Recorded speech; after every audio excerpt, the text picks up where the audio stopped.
Ancam angkat senjata sampai enek lihat orang Kemenku, ternyata Bupati Meranti juga berani ribut dengan gubernur dan menterinya Jokowi. Atau Bapak tak paham juga omongan saya? Izin Pak Bupati. Atau begini Bu, bentar Bu. Apa perlu Meranti angkat senjata?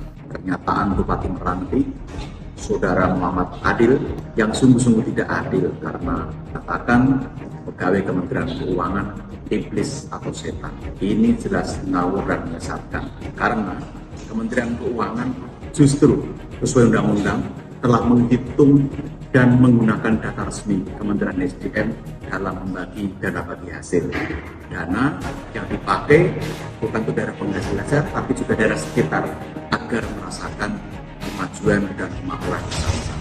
Nah, maka kepala daerah tidak boleh menyampaikan ancaman-ancaman atau gertakan-gertakan yang sifatnya ingin menekan pemerintah pusat dengan diksi-diksi ingin keluar dari negara Kesatuan Republik Indonesia. Itu tidak boleh.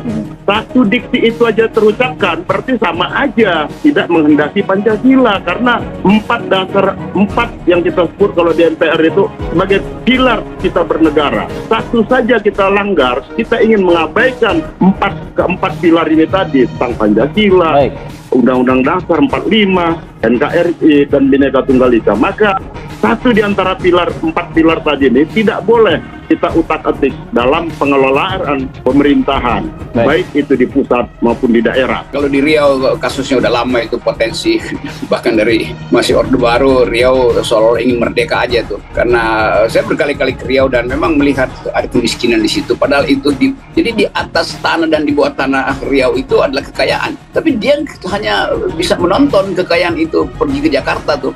Jadi masuk akal kalau Pak Bupati itu berang gitu dan bahkan bersifat terlalu terang-terangan untuk mengancam bahwa sebaiknya kita pindah aja tuh, kita jadikan ini provinsi kesekian dari Malaysia misalnya tuh. Jadi itu hal yang masuk akal, bukan sekedar karena otonomi daerah tapi karena fakta ketidakadilan itu.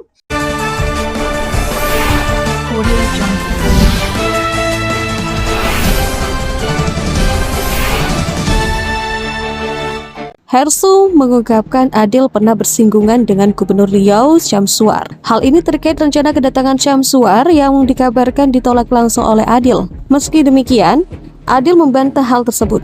Adil justru mengatakan Syamsuar yang membatalkan janji kampanye terhadap Meranti, jelas Hersu. Selain Syamsuar, Adil diketahui tak menghadiri kegiatan rapat koordinasi Bupati, Wali Kota, Camat, dan Lurah se-Riau digelar di Hotel Grand Central Pekanbaru yang dihadiri oleh Menteri Dalam Negeri Tito Karnavian tanpa alasan yang jelas. Tak tanggung-tanggung, Adil pun tak mengirim satupun anak buahnya untuk mewakilinya dalam kegiatan tersebut. Kita kan punya etika dalam pemerintahan. Kalau dia menganggap Mendagri sebagai pengawas harusnya dia hadir. Kalau dia tak hadir, nanti kita akan lihat karena kepentingan dia ke Kemendagri cukup banyak, kata Tito dikutip dari laman detik.com Senin 12 Desember.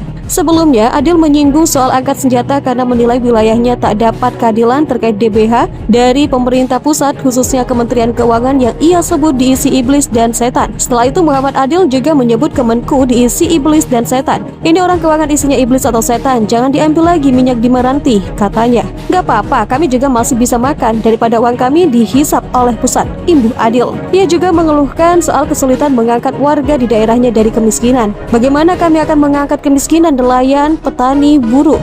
Adil lalu mengusulkan jika pemerintah Indonesia tidak mau mengurus, serahkan saja daerah itu ke negara tetangga. Bapak mau tahu? Akibat pandemi COVID, warga Meranti nggak bisa pergi ke Malaysia. 41.000 penganggurannya. Kalau Bapak nggak mau mengurus kami, pusat tidak mau mengurus Meranti, kasihkan kami ke negeri sebelah, katanya.